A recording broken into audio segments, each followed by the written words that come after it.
રાધે રાધે, ફરી એકવાર આપનું હાર્દિક સ્વાગત છે આજના આપણા નવા બ્લોગમાં।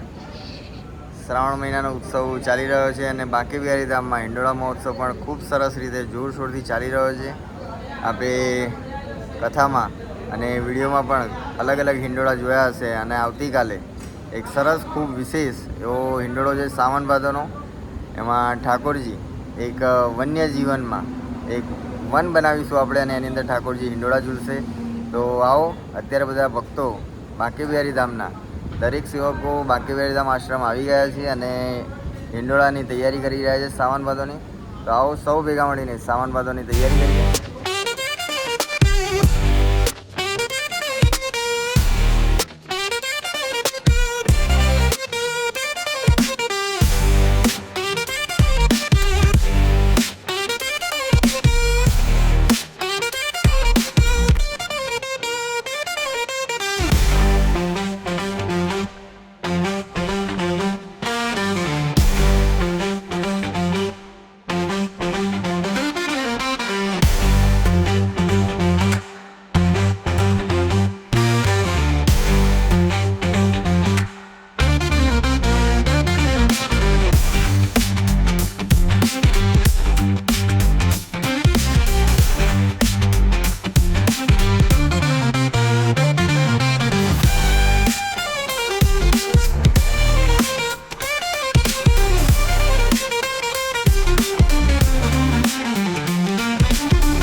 તો તૈયારી ચાલી રહી છે, ખૂબ બધા ભક્તો મજા કરતાં કરતાં ઠાકોરજીની સેવા માટે આવતીકાલે બધા જ તૈયાર છે અને ખૂબ ભક્તો મજા કરી રહ્યા છે। તો વિડીયો આખો જોજો, હજુ પણ ઘણું બધું બાકી છે વિડીયોમાં। જેમ જેમ આગળ વધતું રહેશે એમ વિડીયો દ્વારા આપને ખબર પડતી રહેશે કે કેવી મહેનત છે ને કેવા કેવા કામ થઈ રહ્યા છે।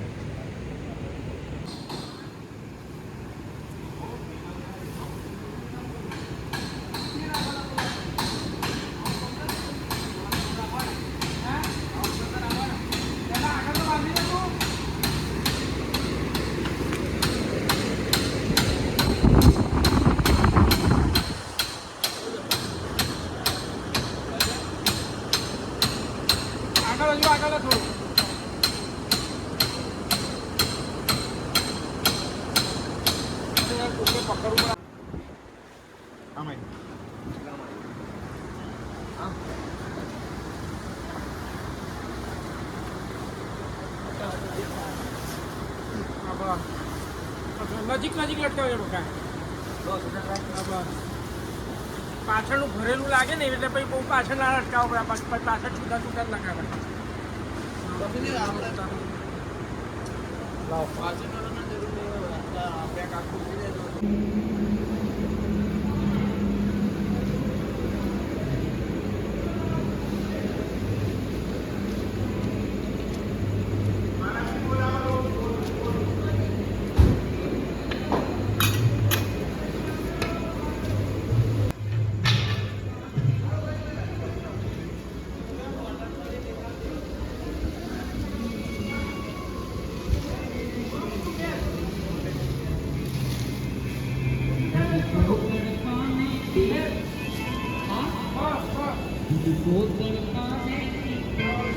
આ કડી આપણી વચ્ચે એક માણસ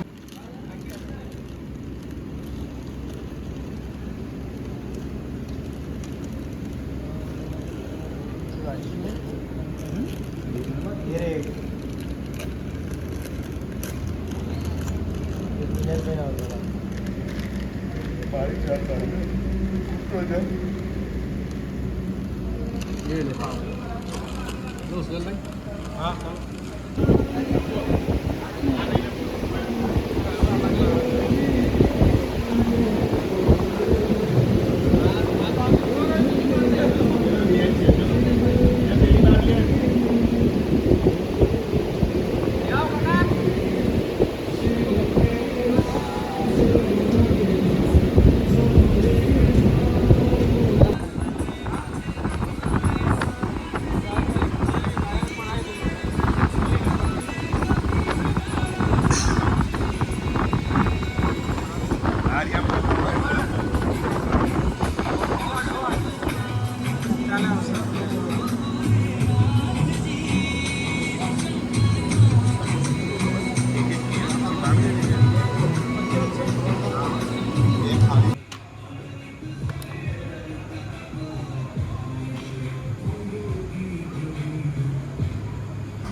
તો સરસ એવી હિંડોળાની તૈયારી ચાલી રહી છે અને હજુ પણ ઘણું બધું કામ બાકી છે. અત્યારે હાલમાં નાના રમકડાઓ, વાંદરા, પોપટ અને સારા એવા નાના નાના રમકડાઓ આપ મારી પાછળ જોઈ શકો છો. નાના નાના ગોવાળો, સખીઓ એ બધું પણ હજુ લગાવવાનું બાકી છે. તો લાગી જશે પછી હિંડોળો ખૂબ જ સરસ લાગશે. તો આપ આપના નાના નાના ભૂલકાઓ સાથે, આપના નાના બાળકો સાથે ને આપના પરિવાર સાથે અવશ્ય 2 દિવસ હિંડોળો રહેવાનો છે. તો આપ આપના પરિવાર સાથે ચોક્કસથી બાકે બિહારી ધામ બોરડી જરૂરથી હિંડોળો જોવા માટે આવો અને ઠાકોરજીના દર્શન કરવા માટે આવો, બિહારજીના દર્શન કરવા માટે આવો અને આવીને આવી રીતે આપણને સપોર્ટ કરતા રહો અને આપણી ચેનલને લાઈક કરો, શેર કરો અને સબસ્ક્રાઈબ કરો. જેને ના કર્યું હોય એને પણ સબસ્ક્રાઈબ કરાવો. કશ્યપ પ્રજાપતિ બ્લોગર. જય શ્રી કૃષ્ણ. રાધે રાધે.